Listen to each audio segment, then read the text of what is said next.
Iran ने the world war की धमकी। इस वक्त की बड़ी खबर, इस बार पश्चिम एशिया में फैलेगी जंग।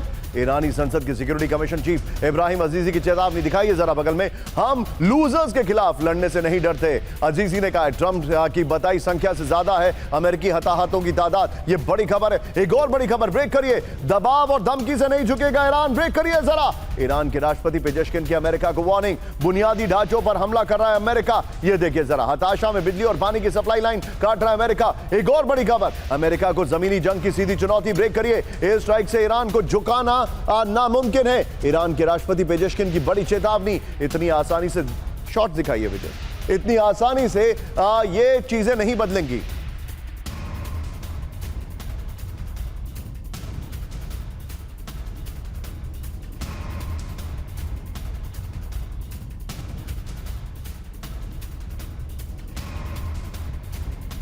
पर गोप्रो पर लंबी जंग की तैयारी में ईरान। इस वक्त की बड़ी खबर, किसी भी दबाव और धमकी से नहीं झुकेगा ईरान। एयर स्ट्राइक से ईरान को झुकाना नामुमकिन है। यह बड़ी खबर है। फिर आगे क्या कहा है, ईरान कभी भी घुटने नहीं टेक सकता, पेजेशकिन ने कहा। फिर 3 साल में गाजा को नहीं झुका पाए यूएस इजराइल, पेजेशकिन ने कहा इतनी आसानी से शहादत नहीं देंगे। ईरानी कमांडर ने कहा पश्चिम एशिया से बाहर फैलेगी जंग। सिक्योरिटी कमीशन चीफ इब्राहिम अजीजी ने कहा। यह देखिए, सीधे चलिए यहां पर, दोनों ब्रेकिंग, दोनों shot and back to Rajan sir. Rajan sir, आपका एनालिसिस क्या है? मैं इस युद्ध को 3 फेजेस में देखता हूं। पहला फेज, जब डिस्कशन चल रहे थे और उस डिस्कशन के दौरान एकाएक सुप्रीम लीडर को मार दिया जाता है। पहला फेज, वहां पर Iran was taken by surprise. इस युद्ध का दूसरा फेज, जब ईरान ने स्ट्रेट ऑफ होर्मुज को लॉकडाउन कर दिया, फिर अमेरिका को मजबूरी में गल्फ ऑफ ओमान से लॉकडाउन करना पड़ा। दे वर टेकन बाय सरप्राइज, और तब भी बातचीत चल रही थी। इस युद्ध का तीसरा फेज, और यह सबसे क्रिटिकल है, कहने के लिए लेबनान पर हमले का जवाब ईरान ने दिया है, लेकिन मेरा यह अंदाजा है कि अब Mojtaba Khamenei is hale and hearty, he is back in action.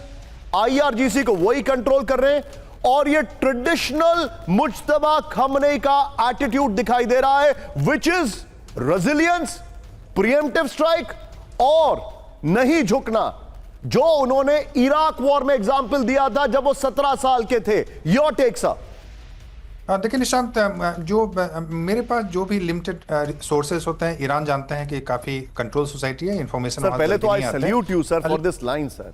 कितने लोग हैं जो इतना ऑनेस्टली ये चीजें बोल सकते हैं? I salute you sir, please go ahead sir. जी, तो लेकिन वहाँ पे जो अभी जो मेरे रिपोर्ट्स हैं उसके मुताबिक यह है कि उनकी स्थिति, हेल्थ का कंडीशन अभी भी उतना अच्छा नहीं है, और उनको चोट लगी थी जो बताया जा रहा है कि टांग में और दूसरे जगहों पे। तो वो सपोर्ट कर रहे हैं। वो उनकी स्थिति, मतलब वो हेल एंड हार्टी तो पूरी तरह से नहीं है, लेकिन हाँ पूरे युद्ध को वो डिटरमाइन कर रहे हैं। लेकिन सबसे इम्पोर्टेंट बात ईरान में यह है कि ईरान का रजीम, पहले क्या था कि वहाँ पे लोग काफ़ी विरोध कर रहे थे। वहाँ पे आप जानते हैं प्रोटेस्ट हो रहे थे इत्यादि, बहुत कारणों से। इकोनॉमी उसका एक प्रमुख कारण था, फिर वीमेन के इशू दूसरे इंपॉर्टेंट कारण थे।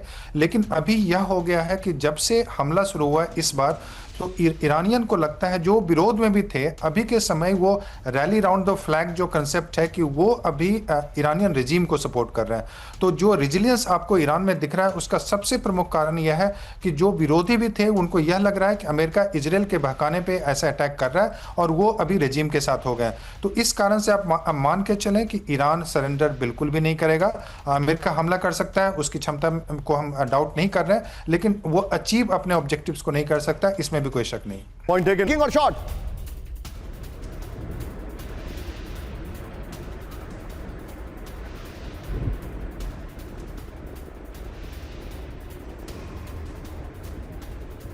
तट के पास एमटी जलवीर शिप पर अटैक हुआ है। बड़ी खबर, ईरान ने पूरी तरह से बंद किया होर्मुज स्ट्रेट। बड़ी खबर, किसी भी शिप को गुजरने नहीं देगा ईरान। बड़ी खबर, ये देखिए, आइए जरा वीडियो की पर, ये जो जानकारी आ रही है होर्मुज के बाद, विजय ये खबर संभाल के रखेगा, ये खबर संभाल के रखिएगा विजय।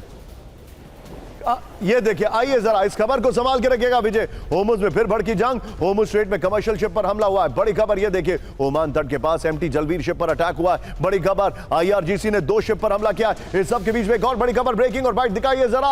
अमेरिका हर रात निकाल रहा था लाखों बैरल ईरानी ऑयल, दिखाइए जरा ट्रंप का बाइट। ईरानी तेल पर ट्रंप का बहुत बड़ा कबूलनामा, ईरान से लाखों बैरल तेल चोरी करने का दावा। ये देखिए जरा,